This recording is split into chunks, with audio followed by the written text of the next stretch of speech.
Tayo, sinangib yan. Ginigitian din ako. Si Mama. Si Mama.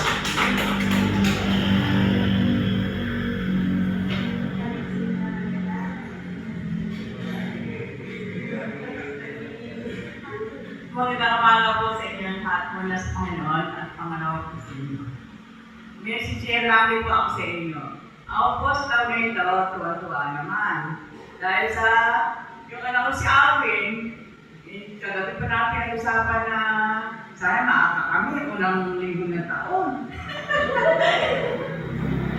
Kasi po kami nakatulog ng mahimbing. Dalawang yun po ang sincere at isang matutulog na sasabihin sa inyo. Nung pumunta sa si Alvin ako sa bigay, nasabi po sa akin, Steve, magmuha ng may gamot yan na ano, ay, magmuha ng may gamot ni Alvin.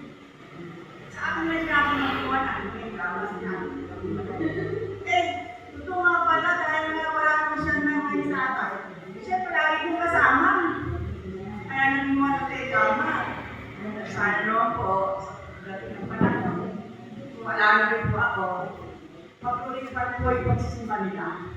Kaya po.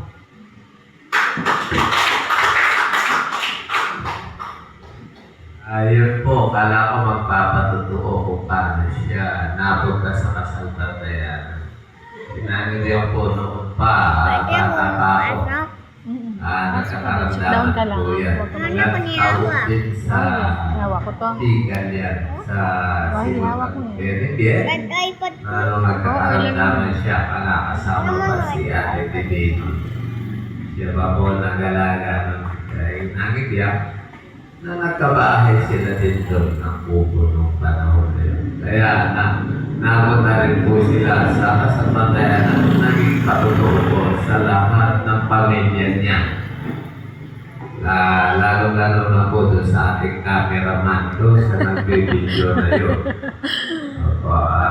Lahat po ng patutoo pinagkaloob po ng Panginoon kay Nangibiyam at saka kay Tanang Mama. Kaya nga po sila ay nandito, naging matatag sa kasalbatayan. Sila po ang nakaalam kung bakit sila natili sa kasalbatayan at naging patotoo sa kanilang buhay. Si Aiza, binigyan na lang ng 2 linggo ng doktor, pero hanggang ngayon, bakit nandiyan si Aiza? Dahil din sa kasalbatayan sa kanilang paniniwala. Lahat po yan, nagkakaramdaman si Alvin, yan, nagkakaramdaman din, pero po pinagkalooban sila dahil sa tapat nila paniniwala. At ngayon po, bibigay po